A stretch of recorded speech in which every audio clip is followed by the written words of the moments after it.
بسم اللہ الرحمن الرحیم۔ السلام علیکم۔ یہ national audio library for the blind کی آواز ہے۔ آج آپ سن رہے ہیں کتاب خون اور آنسوؤں کا دریا۔ اس کتاب کے مصنف ہیں قطب الدین عزیز اور اس کا ترجمہ کیا ہے سلیم منصور خالد اور ظہور احمد قریشی نے۔ اس کتاب کے لیے ہم سے تعاون کیا ہے محمد بلال نے۔ آواز لبابہ حیدر کی ہے۔ چیپٹر 34، یہ خون کے آنسو۔ عینی شاہدوں کے بہت سے بیانات جن کو اس کتاب میں درج کیا گیا ہے، ان گواہیوں کی روشنی میں یہ بات کسی بھی شک و شبہ سے بالا تر ہے کہ مشرقی پاکستان میں مغربی پاکستانیوں، بہاریوں اور دوسرے غیر بنگالیوں کے قتل عام کا آغاز 25 مارچ کی رات پاکستانی فوج کے باغیوں کے خلاف تادیبی اقدامات اٹھانے سے بہت پہلے ہو چکا تھا۔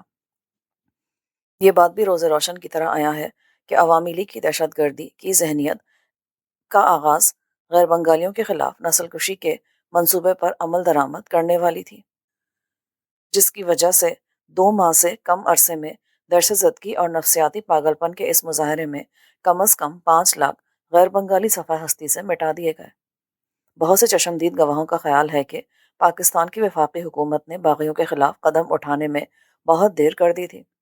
وفاقی فوج کے اقدامات کی ابتدائی کامیابی اس حقیقت سے ثابت ہوتی ہے کہ صرف 30 دنوں کے اندر اندر پاکستانی فوج نے مشرقی پاکستان میں موجود صرف 38,717 افسروں اور فوجیوں کے ساتھ عوامی لیگ کی مارچ اپریل 71 میں برپا کی گئی بغاوت کو پورے صوبے میں کچل کر رکھ دیا تھا۔ بغاوت کی منصوبہ بندی کرنے والے عوامی لیگ کے وہ لیڈر تھے جو بھارت کے حامی تھے اور پاکستان کی یکجہتی کے خلاف بڑا سخت موقف رکھتے تھے۔ عوامی لیگ ایک صوبائی پارٹی تھی جنہوں نے ابتدا میں صوبائی خود مختاری کی تحریک شروع کی، لیکن بعد میں مشرقی صوبے کی وفاقی وحدت سے علیحدگی کو اپنا مقصد بنا لیا۔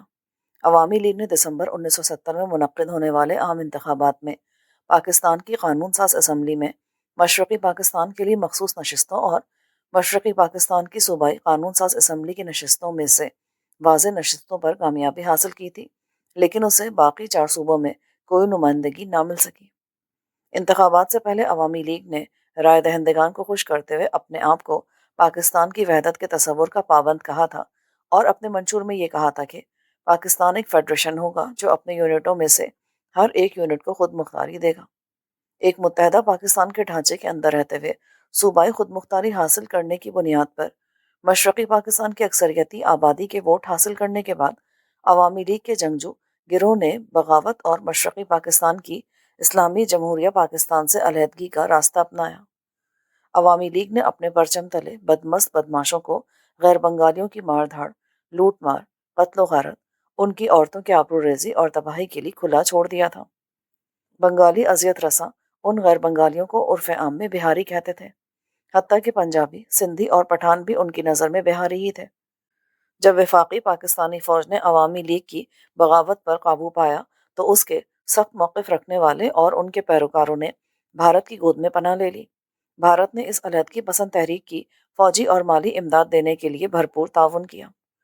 پاکستان توڑنے کے سنہری موقع سے فائدہ اٹھاتے ہوئے بھارت نے ان باغی بنگالیوں کو استعمال کیا جنہیں پچھلے تقریباً 9 ماہ میں پاکستان کے مشرقی بازو میں آہستہ آہستہ ناکارہ کر دینے والی جنگ کے لیے اس نے تربیت اور اسلحہ فراہم کیا تھا۔ مشرقی پاکستان میں پاکستان کے دفاع کو کمزور کرنے کے لیے بھارت نے بنگالی دہشت گردوں کو اپنی توپوں کے گولوں اور بارود کے طور پر استعمال کیا۔ 22 نومبر 1971 کو بھارت نے توپوں اور فوجیوں کے ساتھ بین الاقوامی سرحد کو رون ڈالا تاکہ مشرقی پاکستان پر فوجی قبضہ حاصل کرے اور بنگلہ دیش کی صورت میں بھارت کی ایک طفلی ریاست وجود میں لا سکے۔ بھارت کی لیہ پالک اور کلکتہ میں قائم کی گئی حکومت بنگلہ دیش کو فاتح بھارتی فوج نے 17 دسمبر 1971 کو ڈھاکہ میں بنگلہ دیش کا نیا حکمران بنا دیا۔ 6 جنوری 1972 کو چیف مارشل ایڈمنسٹریٹر اور صدر پاکستان مسٹر ذوالفقار علی بھٹو نے شیخ مجیب الرحمان کو رہا کر دیا اور PIA کے خصوصی بوئنگ طیارے میں براستہ لندن، نئی دہلی، ڈھاکہ بھجوا دیا۔ ڈھاکہ پہنچنے کے فوراً بعد مجیب نے عوام سے خطاب کرتے ہوئے اس بات کا اعلان کیا کہ میں پچھلے 24 برسوں سے پاکستان سے علیحدگی اور آزادی کے لیے کام کرتا رہا تھا۔ حکومت پاکستان نے تاخیر سے اگست 71 میں مشرقی پاکستان کے بحران سے متعلق ایک وائٹ پیپر شائع کیا۔ اس میں مشرقی پاکستان میں مارچ اپریل 71 میں رونما ہونے والے بھیانک واقعات کا تاریخ وار خلاصہ پیش کیا گیا تھا۔ اس میں وفاق کی طرف سے مشرقی پاکستان میں عوامی لیگ کے علیحدگی پسندوں اور ان کے باغی ساتھیوں کے خلاف فوجی اقدامات کا درج ذیل جواز دیا گیا تھا۔ 25 اور 26 مارچ کی درمیانی رات عوامی لیگ کی مسلح بغاوت اور آزاد بنگلہ دیش کو قائم کرنے کے منصوبے پر عمل درآمد سے کچھ گھنٹے پہلے صدر پاکستان جنرل یحییٰ خان نے مسلح افواج کو اپنا فرض ادا کرنے اور مشرقی پاکستان میں حکومتی اختیار کی بحالی کے اقدامات کے لیے حکم دیا۔ وفاقی فوج نے بنیادی اقدامات کیے اور عوامی لیگ کے مسلح اور بھارتی مداخلت کاروں کی مدد سے مشرقی پاکستان پر مسلح طور پر اختیار و اقتدار حاصل کرنے کی کوششوں کو ناکام بنا دیا۔ اس کے ساتھ ساتھ east Bengal regiment, east Pakistan rifles, police اور نیم فوجی تنظیموں میں ہونے والی بغاوت پر قابو پا لیا۔ وائٹ پیپر میں عوامی لیگ کی مشرقی پاکستان میں مسلح بغاوت کے عملی منصوبے کو نمایاں کیا گیا تھا، جو 25 اور 26 مارچ 1971 کو رات 12 بجے کے قریب پوری قوت سے شروع کی جانے والی تھی۔ الف، ایسٹ بنگال ریجمنٹ کے سپاہی ڈھاکہ اور چٹاگونگ پر قبضہ کر لیں گے تاکہ پاکستانی فوج ہوائی جہازوں یا بحری جہازوں سے نہ اتر سکے۔ بے، ایسٹ بنگال ریجمنٹ کے باقی مادہ سپاہی ایسٹ پاکستان رائفلز، پولیس اور مسلح رضاکاروں کی مدد سے بڑی جلدی حرکت کرتے ہوئے مختلف چھاؤنیوں اور جگہوں پر متعین وفاقی یعنی غیر بنگالی فوجیوں کا صفایا کر دیں گے۔ جیم، ایسٹ پاکستان رائفلز کے اہلکار سرحد پر تمام اہم چوکیوں پر قبضہ کریں گے اور بیرونی یعنی بھارتی امداد کے لیے ان چوکیوں کو کھلا رکھیں گے۔ دال، مزید اسلحے اور گولہ بارود کی ضرورت کو بھارت سے فراہم شدہ اسلحے سے پورا کیا جائے گا۔ اور ہے، عوامی لیگ کی باغی قوتیں پہلے مرحلے میں اہم مراکز پر قبضے اور پاکستانی فوج کو مفلوج کرنے کا کام کرنے میں کامیاب ہو جاتے ہیں تو براہ راست بھارتی فوجی مدد کے لیے آئیں گے۔ تاہم پاکستانی فوج نے حفظ متقدم کے طور پر جو اقدامات اٹھائے ان کے نتیجے میں عوامی لیگ منصوبے پر عمل نہ کر سکی۔ شیخ مجیب الرحمن اور عوامی لیگ کا بھارت نواز ٹولہ جو مقصد مارچ 71 میں حاصل کرنے میں ناکام رہا، وہ مقصد اس نے دسمبر 1971 میں بھارتی فوج کی مدد سے حاصل کر لیا۔ مشرقی پاکستان کی علیحدگی کا منصوبہ دراصل جون 1964 میں تخلیق کیا گیا تھا۔ 1968 میں اگرتلہ سازش کے مقدمے کی سماعت میں شیخ مجیب الرحمن اور ان کے ساتھیوں پر جو فرد جرم عائد کی گئی تھی، اس کے مطابق پہلی بڑی سازشی محفل ڈھاکہ میں تاج الدین احمد کے گھر میں منعقد ہوئی تھی۔ تاج الدین احمد ایک متشدد شخص تھا جسے بھارت نے کلکتہ میں اپنے پیروں تلے اور اپنے مالی وسائل سے بنگلہ دیش کی جلا وطن حکومت کا وزیر اعظم مقرر کیا تھا۔ اگرتلہ سازش کیس استغاثے کی فرد جرم کے مطابق سازشیوں کے اسی اجلاس میں آزاد بنگالی ریاست کے لیے بنگلہ دیش کا نام وضع کیا گیا تھا، جس کا قیام مشرقی پاکستان میں بھارتی مالی وسائل اور اسلحے کی مدد سے ہونا تھا۔ اسی اجلاس میں بنگلہ دیش کے اس قومی پرچم کا نمونہ پیش کیا اور منظور کیا گیا جس کو شیخ مجیب الرحمن نے 23 مارچ 1971 کی ڈھاکہ میں منعقد ہونے والی ریلی میں باقاعدہ رسمی طور پر لہرایا تھا۔ شیخ مجیب الرحمن کو اگرتلہ سازش کے تحت لگائے گئے الزامات سے بری نہیں کیا گیا تھا۔ یہی وہ مقدمہ تھا جسے فروری 1969 میں حزب اختلاف کی سیاسی جماعتوں کی جانب سے گول میز کانفرنس میں شرکت کے لیے پیشگی مطالبہ رکھا گیا کہ مجیب کو رہا کیا جائے۔ صدر ایوب خان نے مطالبہ مان لیا۔ انتخابات کے سال 1970 میں عوامی لیگ کو بھارت کی بے تحاشا مالی امداد موصول ہوئی، جس سے یہ پارٹی بہت خوشحال ہوئی اور اس نے مؤثر انتظامی ڈھانچہ قائم کیا۔ عوامی لیگ نے اقتدار حاصل کرنے کے لیے فسطائی ہتھ کنڈے استعمال کیے۔ اس کے لیڈروں اور پیروکاروں نے اپنی مخالف پارٹیوں کو ڈرانے دھمکانے کے لیے تشدد کا طریقہ اپنایا۔ 1970 کے انتخابات کے سال پورے عرصے میں عوامی لیگ کی طرف سے مخالف سیاسی جماعتوں پر حملوں کی خبریں اخبارات میں شائع ہوتی رہیں۔ عوامی لیگ نے مشرقی پاکستان میں بیوروکریسی یعنی سرکاری اعلیٰ ملازمین کے بنگالی ملازمین کو برسر اقتدار آنے کی صورت میں جلد ترقیوں اور دوسری مراد کے پرکشش وعدوں کا جھانسا دے کر اپنے ساتھ ملا لیا تھا۔ دوسری سیاسی جماعتوں کی نسبت عوامی لیگ کے پاس روپے پیسے کی کوئی کمی نہیں تھی۔ اس کے خزانے میں دل کھول کر امداد بھارت کی طرف سے چلی آ رہی تھی۔ اسی طرح عوامی لیگ نے مغربی پاکستانی صنعت کاروں سے جن کی فیکٹریاں مشرقی پاکستان میں تھیں، ان کے تحفظ کے نام پر بے پناہ دولت اکٹھی کی تھی۔ ان صنعت کاروں نے یہ سمجھا تھا کہ عوامی لیگ کو رشوت دینے سے مزدوروں کی بد مزاجی کے خلاف انہیں ایک ضمانت میسر آ جائے گی۔ ایک کامیاب منتظم کی طرح شیخ مجیب الرحمن کو اپنا جنگجو بازو قائم کرنے کے لیے ایسے نوجوان بھرتی کرنے میں کوئی دقت پیش نہیں آ رہی تھی جو جلسوں کو تتر بتر کرنے، مخالفین کو مارکوٹائی کرنے اور بھیس بدل کر حملے کرنے جیسے طریقوں کے ماہر تھے۔ عوامی لیگ کی قیادت نے وسطائی ہتھ کنڈے استعمال کرتے ہوئے مخالف جماعتوں کے لیے پوری طرح عدم برداشت کا مظاہرہ کیا اور اپنے مخالفین کو بڑی بے رحمی سے ختم کرنے میں ان کا ضمیر انہیں رتی بھر بھی ملامت نہ کرتا تھا۔ شیخ مجیب کے حکم پر وسطائی نازیوں کے انداز میں عوامی لیگ کو چلایا جا رہا تھا، حتیٰ کہ عوامی لیگ کے انتظامی ڈھانچے میں 2 اشروں کے دوران کبھی جھوٹے منہ بھی جمہوری رویے کا کوئی ثبوت فراہم نہیں کیا گیا۔ ڈھاکہ میں عوامی لیگ کے جلسے سیاسی قوت کا بھرپور مظاہرہ کرنے کے لیے ہوتے تھے۔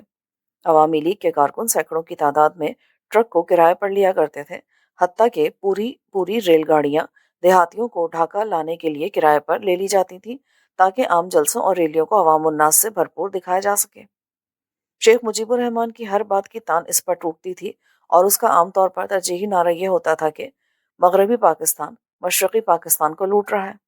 اسی طرح مجیب کی تقریریں بڑی جوشیلی اور آگ اگلتی تھی، جس کے دوران وہ بنگالی ہم وطنوں کے ذہنوں میں مغربی پاکستانیوں کے خلاف زہر انڈیلا جاتا تھا۔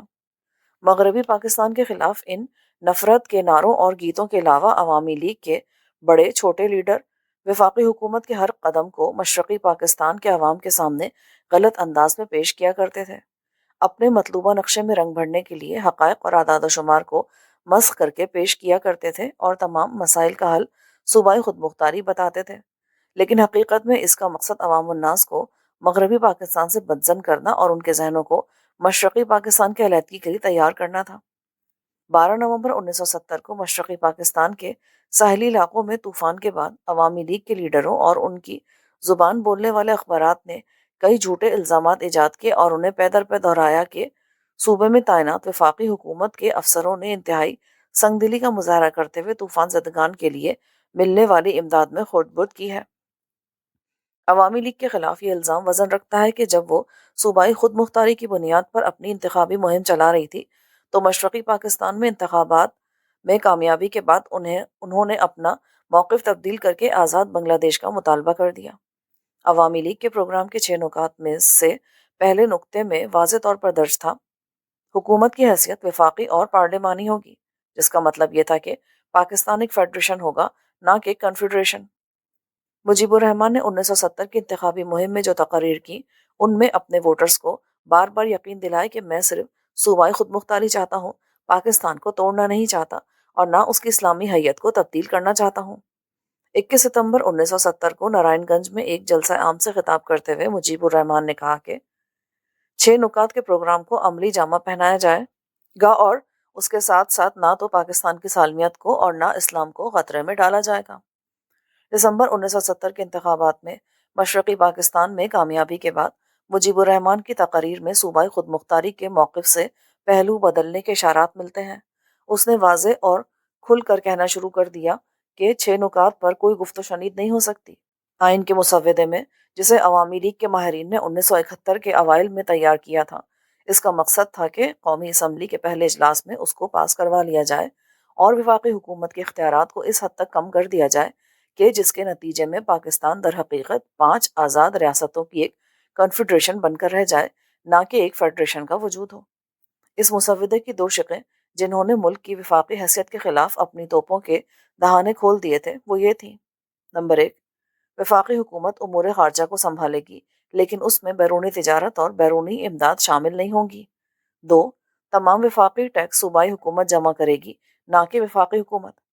ایسی شقیں سراسر وفاقیت کے تصور کے خلاف ہیں اور کسی بھی صورت میں موجود وفاقی ریاست میں ان کی کوئی گنجائش نہیں ہو سکتی۔ عوامی لیگ کی طرف سے 2 مختلف قانون ساز اجلاسوں کی تجویز: بنگلہ دیش کی ریاست کے لیے الگ آئین کے لیے دستور سازی اور مغربی پاکستان کی ریاست کے لیے الگ آئین کے لیے دستور سازی، بلا شک و شبہ ایک ایسا دستوری فارمولا تھا جس کا نتیجہ مشرقی پاکستان کا فیڈریشن سے علیحدگی کی صورت میں برآمد ہونا تھا۔ اس شاطرانہ دستوری فارمولے کے تحت عوامی لیگ کا مطالبہ تھا کہ بنگلہ دیش کو اختیارات حاصل ہوں کہ وہ وفاقی حکومت کو نظر انداز کرتے ہوئے بیرونی تجارت اور بیرونی امداد کے لیے خود دستخط کر سکے اور بیرون ملک اپنے تجارتی نمائندے مقرر کر سکے۔ فی الحقیقت یہ ضد اور تکرار علیحدگی کی بنیاد تھی، نہ کہ صوبائی خود مختاری کی۔ عوامی لیگ کے لیڈروں کے اس بے لچک موقف اور در حقیقت مشرقی پاکستان کی علیحدگی کے مطالبے سے 1 انچ بھی پیچھے نہ ہٹنے کی ہٹ دھرمی نے ڈھاکہ میں مارچ 71 کے تیسرے ہفتے میں ہونے والی آئینی گفت و شنید کا عمل برباد کر کے رکھ دیا۔ صدر جنرل یحییٰ خان کا 3 مارچ 71 کو طلب کیے جانے والے قومی اسمبلی کے اجلاس کا 1 مارچ کو التوا ایک عارضی قدم تھا۔ اس کا مقصد یہ تھا کہ سیاسی قائدین کو زیادہ وقت مل جائے کہ وہ مجوزہ آئینی ڈھانچے کے بارے میں متفقہ طرز عمل اختیار کر سکیں، بجائے اس کے کہ قومی اسمبلی کے اجلاس میں کھلے عام تو میں ہوں۔ مجیب الرحمان نے قومی اسمبلی کے اجلاس کے عارضی التوا کے بارے میں ضرورت سے زیادہ خوفناک رد عمل کا مظاہرہ کیا اور بہت جلدی میں وفاقی حکومت کے خلاف بغاوت کا راستہ اپنا لیا اور مشرقی پاکستان میں قائم قانونی حکومت کو غصب کیا۔ یہ شدید ترین المیہ ہے کہ عوامی لیگ کے جارحانہ اور غیر منطقی رویے اور اقتدار کی ہوس کی وجہ سے لاکھوں معصوم انسانوں نے برصغیر کی تاریخ کے سب سے بڑے دہشت ناک قتل و غارت اور بربادی کے منظر کو دیکھا۔ عوامی لیگ کو فراہم کردہ بھارتی امداد نے مجیب الرحمان کی کوششوں کی حوصلہ افزائی کی کہ وہ بزور بازو اور خوفزدگی پھیلا کر وفاقی حکومت سے مشرقی پاکستان میں اس کے حق فرما روائی کو چھین سکے۔ بھارتی حکمران ابھی تک اس حقیقت کو قبول نہیں کر سکے کہ پاکستان ایک علیحدہ اور خود مختار ریاست ہے۔ مسلم اکثریت والا پاکستان ہندو اکثریت والے بھارت کے لیے ہمیشہ آنکھ کا کانٹا ہی بنا رہا ہے۔ بھارت کی پشت پناہی میں مجیب الرحمان اور اس کی علیحدگی کی تحریک کی کئی وجوہوں میں سے ایک وجہ وہ ہے جس کے متعلق وسط 1971 میں Indian institute of public affairs کے چیئرمین مسٹر R.A. کپور، جو کہ بھارتی سول سروس کے ایک ریٹائرڈ افسر ہیں، انہوں نے لکھا: ہمیں صاف بات کرنی چاہیے کہ مجیب الرحمان کو ہماری مدد کی بنیاد دراصل پاکستان سے نفرت سے مرکب ہے۔ افلاطونی انداز میں ہم یعنی پاکستان کے لیے بھلائی اور امن کا اظہار تو کر سکتے ہیں، لیکن یہ تلخ حقیقت ہے کہ پاکستان کی بنیاد دو قومی نظریہ ہمیں کبھی بھی قابل قبول نہیں رہا ہے۔ اگر کچھ ایسا وقوع پذیر ہوتا ہے جو اس نظریے کی مبالغہ آمیزی کو ثابت کرتا ہے تو یہ بات ہمارے لیے نفسیاتی تسلی کا باعث ہوگی۔ یہ زیادہ تر ہماری قومی سوچ ہے، اور اس حوالے سے کہ پاکستان کے ٹکڑے ٹکڑے ہو جائیں، ہم اس واقعے کے بارے میں کس قسم کے رد عمل کا اظہار کرتے ہیں۔ اس بات کا کافی ثبوت موجود ہے کہ 25 مارچ 1971 کو وفاقی فوج کی ملک بچانے کے لیے کارروائی سے پہلے ہی عوامی لیگ کی امداد کے لیے بھارت ہتھیار اور گولہ بارود اور مشرقی پاکستان میں اپنے تربیت یافتہ مداخلت کار بھیجتا رہا تھا۔ بھارتی حکمرانوں نے بھارتی ریاست مغربی بنگال میں 1 سے 10 مارچ 71 5ویں عام انتخابات کے دوران امن عامہ قائم رکھنے کے بہانے 1 لاکھ سے زیادہ لڑاکا فوجی تعینات کر دیے تھے۔ وسط مارچ میں بھارت مزید فوجی مغربی بنگال لے آیا اور عوامی لیگ کے باغیوں کی حوصلہ افزائی کے لیے ان فوجیوں کو مشرقی پاکستان کی سرحد پر تعینات کر دیا۔ مارچ 71 کے آخر میں بھارتی سیکیورٹی فورس کی 8 بٹالین فوج نے سرحد کے ساتھ ساتھ عوامی لیگ کو عملی امداد فراہم کی، اور یہ بھارت ہی تھا جس نے اپریل 71 کے پہلے ہفتے میں ایک بھارتی سرحدی گاؤں میں بنگلہ دیش کی جلا وطن حکومت قائم کرنے کی مضحکہ خیز حرکت کی۔ اپنے زیر اثر بنگلہ دیش کی حکومت کو ایک عملی بنیاد مہیا کرنے کے لیے بھارتی حکام نے کلکتہ میں پاکستان کے سفارتی مشن کی عمارت پر عوامی لیگ کے چند بھگوڑوں کی مدد سے قبضہ کرا دیا اور مشرقی پاکستان سے بھاگ کر جانے والے باغیوں کے حوالے کر دیا۔ بھارت نے طاقت کے زور پر بنگلہ دیش قائم کرنے کے لیے مشرقی پاکستان پر اپریل 71 میں حملہ کر دیا ہوتا، لیکن بھارتی فوج کے جرنیلوں نے وزیر اعظم اندرا گاندھی کو اس کے خلاف مشورہ دیا، کیونکہ بقول ان کا یہ قدم اس وقت خطرناک اور اپنے آپ کو سر کے بل گرانے کے مترادف ہوتا۔ انہوں نے مشرقی پاکستان پر ہوائی حملے کے لیے موسم سرما کو ترجیح دی، کیونکہ اس وقت تک چین کو جانے والے تمام راستے برف باری کی وجہ سے بند ہو چکے ہوں گے۔ وہ اپنی افواج کو حرکت میں لانے اور پاکستان پر بھرپور جنگ مسلط کرنے کے لیے وقت چاہتے تھے، اور وہ یہ بھی چاہتے تھے کہ وہ بنگالی باغیوں کی اچھی طرح تربیت دے سکیں تاکہ بھارت کی جانب سے اصل حملے سے پہلے گوریلا جنگ کے ذریعے مشرقی پاکستان کے دفاع کو کمزور کیا جا سکے۔ Major general D.K. پائلٹ کی کتاب لائٹننگ کیمپین کے مطابق بھارتی جرنیلوں نے بھارتی وزیر اعظم سے یہ بھی کہا کہ آپ پاکستان کے حق میں چین یا امریکہ کی طرف سے مداخلت کے امکانات کو ختم کریں۔ 8 ماہ کی جامع تیاری کے بعد بھارتی حکمران مشرقی پاکستان پر بھرپور حملے کے لیے تیار ہو گئے تھے۔ انہوں نے برصغیر کی جنگ میں چین کی ممکنہ مداخلت کو بے اثر کرنے کے لیے اگست 71 میں اشتراکی روس کے ساتھ امن، دوستی اور تعاون کا معاہدہ کیا۔ جعلی مہاجرین کے نام پر سیاست۔ بھارت نے امریکہ کی رائے عامہ کو فریب دینے کے لیے مشرقی پاکستان کے بنگالی مہاجرین کے حوالے سے رنگ آمیزی کی اور واقعات کو بے پناہ مبالغہ آرائی سے بڑھا چڑھا کر بیان کیا۔ عالمی رائے عامہ کو پاکستان کے خلاف کر دیا تاکہ اس بات کو یقینی بنایا جا سکے کہ پاکستان کو امریکی ہتھیاروں کی ترسیل نہ ہو۔ بھارت نے مشرقی پاکستان کے تقریباً 1 لاکھ بنگالیوں کو گوریلا جنگ کی تربیت دی۔ ان کی خوفزدہ کر دینے والی کارروائیاں، سبوتاژ اور درحقیقت ایک آہستہ آہستہ لڑی جانے والی جنگ اور بغاوت کے خلاف ایک مہنگی لڑائی نے پاکستان کی معیشت کو کمزور کیا۔ باوجود یہ کہ پاکستان نے بار بار یہ پیشکش کی کہ وہ ان تمام مہاجرین کو واپس لینے کے لیے تیار ہے جو بھارت چلے گئے تھے، مگر بھارتی حکمرانوں نے جان بوجھ کر انہیں مشرقی پاکستان واپس نہ آنے دیا، کیونکہ صورت میں بھارت وہ دھوکہ دینے سے محروم ہو جاتا جو انسانی بنیادوں پر ہمدردی کے بہانے وہ دنیا کو دے رہا تھا۔ اس کی پہلی وجہ یہ تھی کہ بھارت دنیا سے لاکھوں ڈالرز کی امداد بٹور رہا تھا، اور دوسری وجہ یہ کہ اگر وہ ایسا کرنے دیتا تو مشرقی پاکستان پر حملے کی ایک بڑی بنیاد ختم ہو جاتی۔ بنگالی مہاجرین کی شکل میں بھارت کو نفسیاتی جنگ لڑنے کے لیے بہت بڑا ہتھیار میسر تھا۔ مہاجرین کی تعداد کو بڑھا چڑھا کر پیش کر کے بھارت نے دنیا کو صریحاً دھوکہ دیا۔ مئی 71 میں یہ تعداد 10 لاکھ بتائی گئی، جبکہ نومبر 71 میں یہ تعداد 90 لاکھ سے 1 کروڑ تک پہنچا دی گئی۔ اس دھوکہ دہی سے پاکستان کی بدنامی ہوئی۔ بھارت کو پاکستان کی یہ تجویز بالکل ناپسند تھی اور وہ اس سے فرار کا راستہ اختیار کیے رہا کہ بھارت میں مقیم مشرقی پاکستانی مہاجرین کی گنتی کسی غیر جانبدار ادارے جیسے اقوام متحدہ کے ذریعے کرائی جائے۔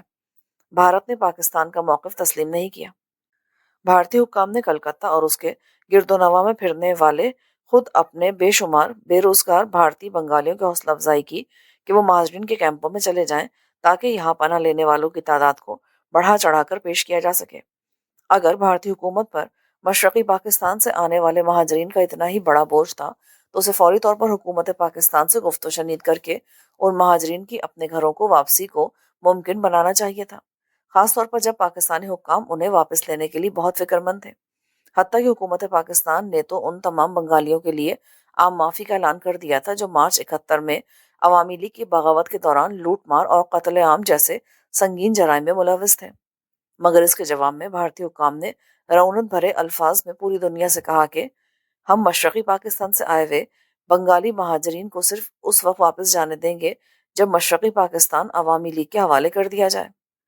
نازی جرمنی کے جھوٹ گھڑنے میں بدنام زمانہ کردار جوزف گوئبل کے انداز کی پروپیگنڈے کی مشینری نے بھارتی عوام کو کئی ہفتوں تک مئی 71 میں پاکستانی لیفٹیننٹ جنرل ٹکا خان کی تصوراتی موت سے مدہوش کیے رکھا۔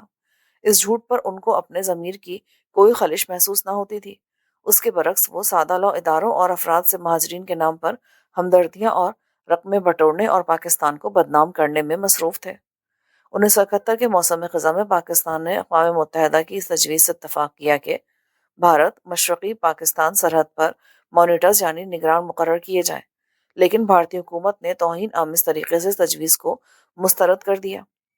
اقوام متحدہ کے مبصر اور نگران بھارت کی طرف سے بنگالی گوریلوں کو فوجی سرپرستی دینے، ان کو پناہ گاہیں مہیا کرنے اور فوجی نقل و حمل اور قیام و رسد کی سہولیات فراہم کرنے اور مشرقی پاکستان پر حملہ کرنے کے لیے وسیع طور پر تیاری کرنے جیسی حقیقتوں کو یقینی طور پر بے نقاب کر سکتے تھے۔ بھارت کا یہ دعویٰ کہ اس نے آنے والے مہاجرین کا مکمل ریکارڈ رکھا ہے محض ایک افسانہ تھا۔ جب پاکستانی فوج نے 25 مارچ 1971 کو بنگالی باغیوں کے خلاف قدم اٹھایا تو بھارت نے بھاگنے والے باغیوں اور ان کو پناہ گاہیں فراہم کرنے کے لیے اپنی سرحدیں کھول دیں۔ یہ وہ قاتل تھے جنہوں نے اس عہد کے سب سے بڑے خونین اور منظم قتل عام کا ارتکاب کیا تھا۔ اس کے بعد بھارت نے مشرقی پاکستان کے بنگالیوں اور خاص طور پر ہندوؤں کی حوصلہ افزائی کی کہ وہ سرحد پار کر کے بھارت آ جائیں۔ جون 71 میں جب اقوام متحدہ کے افسران نے مہاجرین کی تعداد کے حوالے سے چھان بین کرنا چاہی تو بھارت نے جلدی جعلسازی سے کچھ ریکارڈ تیار کیا۔ جب ان فرضی دستاویزات نے مشرقی پاکستان سے آنے والے لاکھوں مہاجرین کے بارے بھارتی دعوے کا بھانڈا پھوڑ دیا تو بھارتی اہلکاروں نے بڑے شاطرانہ انداز میں کہا کہ کچھ لاکھ مہاجرین بھارت میں موجود اپنے رشتہ داروں کے پاس چلے گئے ہیں۔ بھارتی حکمرانوں نے اس بات کو اپنے لیے بے حد فائدہ مند سمجھا کہ وہ مہاجرین کی تعداد کو بڑھا چڑھا کر پیش کریں تاکہ بین الاقوامی سطح پر اپنے حق میں ہمدردیاں سمیٹی جا سکیں، زیادہ سے زیادہ امداد حاصل کی جائے، پاکستان اور اس کی فوج کو بڑے پیمانے پر بدنام بھی کیا جائے۔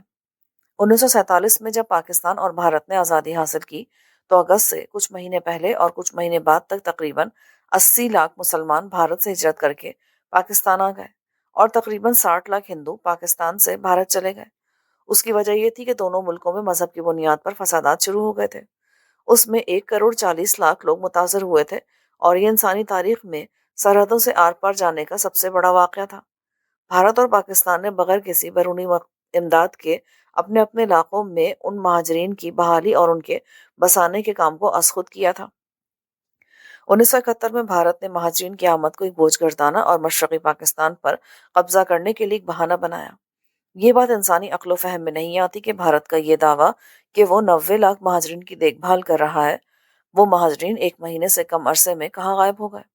بھارتی پروپیگنڈا مہم میں دعویٰ کیا گیا کہ مغربی بنگال، آسام اور تریپورہ میں ٹھہرائے گئے مہاجرین 16 دسمبر 1971 کو مشرقی پاکستان پر بھارتی قبضے کے بعد صرف ایک مہینے سے بھی کم عرصے میں مشرقی پاکستان یعنی علیحدہ ہوئے بنگلہ دیش میں اپنے گھروں اور اپنے عزیز و اقارب کے پاس چلے بھی گئے اور وہاں بس بھی گئے۔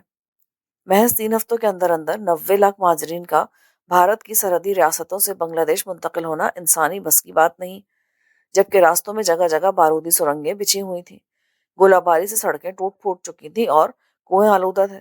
لیکن مختصر طور پر بھارتی پروپیگنڈا کرنے والے چاہتے ہیں کہ دنیا اس بات کو تسلیم کر لے کہ 3 ہفتوں کے اندر 90 لاکھ مہاجرین اپنے گھروں کو واپس لوٹ گئے، تاکہ خود ساختہ اعداد و شمار سے متعلق ان کے دعوے کی صداقت کو پرکھا اور دیکھا نہ جا سکے۔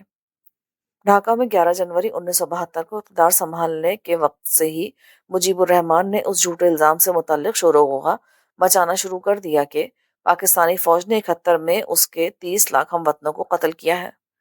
بلا شک و شبہ ملکی سطح پر گڑبڑ کے دوران دونوں اطراف کا جانی نقصان ہوا ہے، لیکن یہ بات ناقابل یقین ہے کہ مشرقی پاکستان میں 9 مہینے تک چلنے والی گڑبڑ کے دوران پاکستانی فوج نے، جو بمشکل 3 ڈویژنوں پر مشتمل تھی اور جو تھوڑے تھوڑے فوجیوں کے ساتھ اکثر برستے گولہ بارود کی شکار 2700 کلومیٹر لمبی سرحد پر پھیلی ہوئی تھی، اس نے غالباً کوئی اور کام نہیں کیا کہ 13,000 سے زیادہ بنگالیوں کو روزانہ کے حساب سے ہلاک کرنے میں مصروف رہی۔ کتنی مضحکہ خیز افسانہ ترازی ہے بھارتی ذہن کی۔ اخبار ڈیلی لاس اینجلس ٹائمز اور گارڈین کے نمائندے ولیم جے ڈورمنڈ نے 1972 کی پہلی سہ ماہی میں بنگلہ دیش کا دورہ کیا۔ اس نے مجیب کے الزامات کا پردہ چاک کیا۔ اسی طرح مجیب نے بار بار پاکستانی فوج پر کبھی یہ الزام لگایا کہ انہوں نے 1971 میں 2 لاکھ بنگالی لڑکیوں کی عصمت دری کی ہے اور کبھی یہ تعداد 3 لاکھ تک بڑھا دی۔ ان الزامات کا پردہ اس وقت چاک ہوا جب 1972 کے اوائل میں برطانیہ سے استقاط حمل کے لیے ایک ٹیم آئی اور اس ٹیم نے جو کل کام کیا وہ 100 یا اس سے کچھ زیادہ عورتوں کے حمل ضائع کرنے کا تھا، جس میں یقیناً معمول کے کیس بھی ہوں گے اور وہ بھی 7 کروڑ کے ملک میں عموماً ہوتے رہتے ہیں۔ معزز سامعین، جو ریکارڈنگ آپ نے ابھی سماعت فرمائی اسے national audio library for the blind کی جانب سے پیش کیا گیا ہے۔ ہمارے یوٹیوب چینل کو لائک، سبسکرائب اور شیئر ضرور کیجیے۔ اپنی قیمتی تجاویز اور آراء کے اظہار کے لیے ہمارے کمنٹ سیکشن کا استعمال کیجیے۔ اگر آپ بھی رضاکارانہ طور پر ہمارے اس مشن کا حصہ بننا چاہیں تو ڈسکرپشن میں دیے گئے لنک کے ذریعے ہمارے واٹس ایپ گروپ کو جوائن کیجیے۔ شکریہ۔